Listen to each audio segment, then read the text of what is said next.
Oke guys, balik lagi bersama gua. Jadi alhamdulillah banget nih burung ciblek sawah gua udah mulai terpantau bunyi. Jadi ya udah rajin lah intinya. Setiap hari udah terpantau rajin bunyi dan alhamdulillah banget baru beberapa minggu udah terpantau bunyi gitu loh. Jadi kayak gimana bunyinya dan gimana perawatan hariannya, ikutin terus.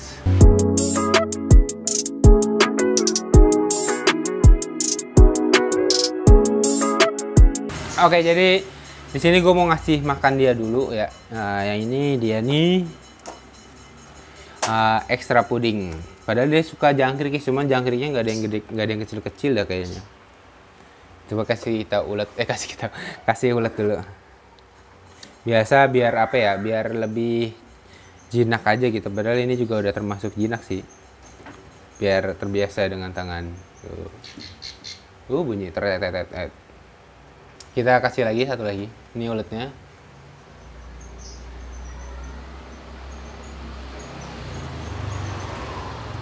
Dan untuk burung ciblek sawah ini udah gue pastikan 100% jantan.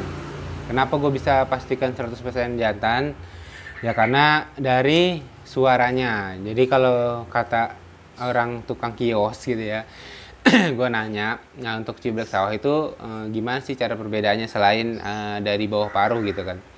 Ya kata dia tuh dari suaranya. Kalau ciblek sawah jantan itu suaranya itu ada 4 varian katanya gitu. Cuma untuk ini ya baru terdengar itu 3 varian lah yang baru terdengar gitu.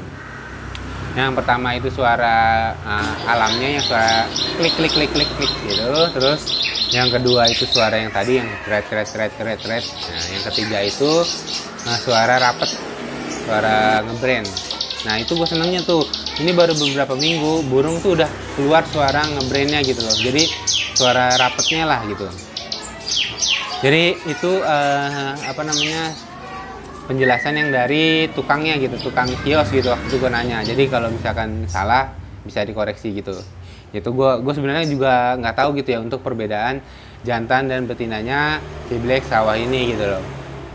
Soalnya kalau misalkan ciblek semi atau ciblek kristal itu kan mudah gitu ya untuk membedakannya. Yang terpenting tuh ada titik, ibaratnya kalau misalkan masih muda tuh ada titik hitam gitu.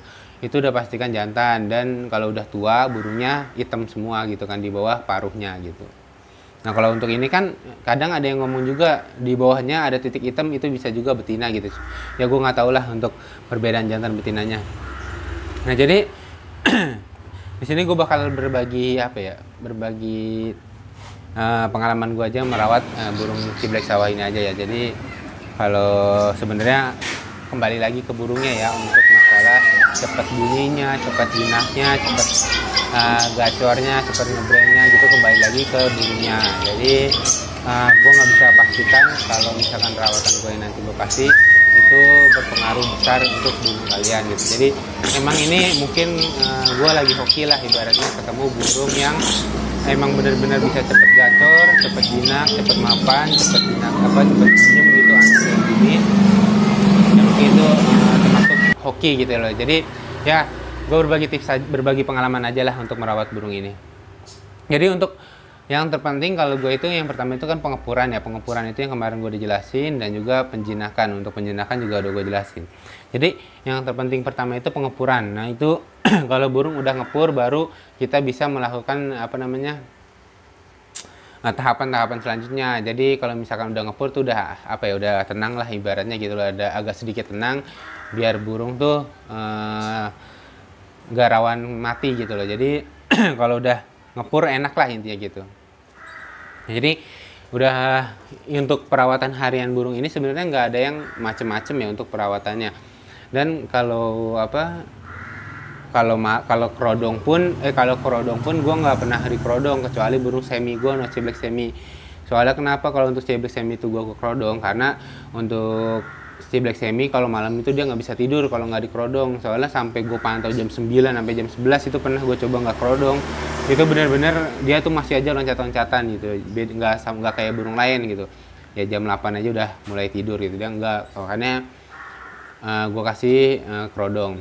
Jadi untuk burung ini emang dari awal itu gue nggak pernah kerodong kecuali pas pengepuran ya. Pengepuran gue kerodong, cuma gue buka sletingnya kayak gitu. Jadi kan ini juga nggak pakai kerodong ya, kandangnya kecil, pakai kaos gitu. Gue taruh sini gitu, gue buka lah intinya. Jadi untuk perawatan harian burung ciblek ini, gue itu ngasih settingan untuk burung ini. Settingan apa? Settingan extra puding. Jadi untuk extra puding ini ibaratnya misalkan contoh burungnya itu suka makan jangkrik dan suka makan ulat Hongkong gitu ya. Jadi itu di setting dia di setiap harinya. Entah itu pagi sore, entah itu pagi doang gitu. Jadi kalau untuk burung ini gue setting pagi doang, yaitu 1 jangkrik dan 7 ulat Hongkong. Jadi kalau misalkan kita ngasih gini ulat Hongkong tuh dia lama-lama nggak mau gitu, udah kenyang, yaitu gue taruh di cepuk makannya aja ulat Hongkong. Jadi kalau misalkan gue ngasih kayak gini, biasanya gue kasih dulu jangkrik yang kecil, terus baru ulat Hongkong dikasih pakai tangan juga, nanti sisanya baru ditaruh di cepuk. Nah itu kalau yang biasa gue lakuin untuk settingannya, itu cuma pagi doang.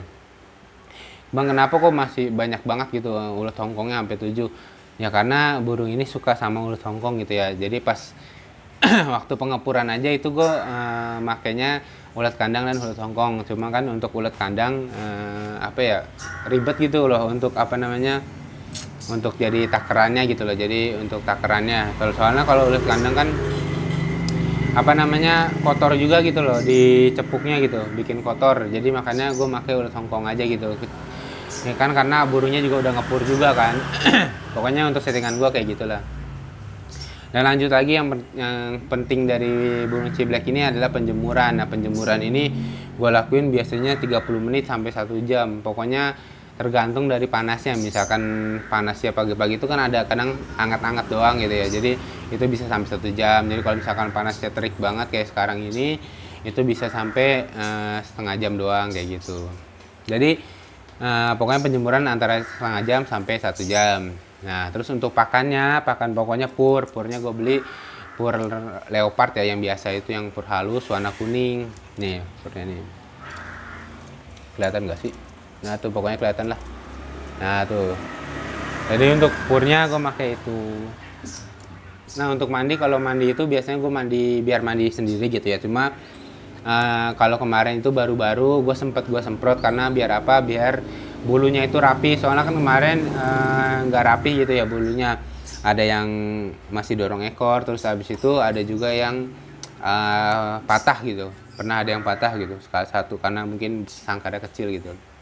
Akhirnya karena jeber gitu ya, bapak sebutannya buntutnya gitu loh, jadi buntutnya berantakan lah intinya gitu. Terus gue semprot aja waktu itu beberapa kali doang sih, nggak sering. Gue semprot biar rapi, bulunya udah rapi ya udah gue stop. Untuk mandi ya biarin aja dia mandi sendiri. Kadang dia juga mandi sendiri, cuman kalau dia biasanya mandinya itu siang gitu.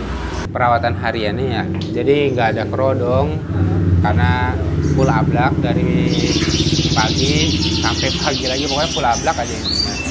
Jadi ini full ablak, nggak pernah gue kerodong. Dan hariannya gue sekat sama burung ciblek. Pokoknya burung ciblek semi itu nggak boleh ngeliat lah intinya, soalnya takutnya kan karena kenceng banget ya untuk burung ciblek gue suaranya, jadi takutnya kena mental lah. Gue ngerinya karena sama-sama ciblek aja gitu, jadi untuk mengantisipasi aja. Oke, mungkin segitu aja dulu untuk apa ya, untuk pengalaman gue merawat burung ciblek ini. Dan alhamdulillah banget udah rajin bunyi ya, udah mulai terpantau rajin bunyi. Dan mungkin ini termasuk hoki gue gitu ya, dapat burung yang cepat bunyi gitu. Soalnya beda halnya dengan burung ciblek gue yang itu tuh, yang semi. Itu yang semi itu ada hampir mau 2 bulan gitu baru kelihatan bunyi, dan bunyinya itu masih apa namanya, yang cicit gitu loh, yang nyik gitu. Masih yang itu. Terus setelah mau hampir ke 2 bulannya baru ada mulai keluar tembakan-tembakannya. Oke, mungkin segitu aja dulu untuk video kali ini. Terima kasih yang udah pernah nonton. Semoga bermanfaat buat kalian lagi merawat ciblek sawah ataupun ciblek lainnya. Jadi buat kalian yang suka dengan konten gue, bisa di like, bisa di subscribe, support terus channel gue. Sampai ketemu di video selanjutnya. Terima kasih.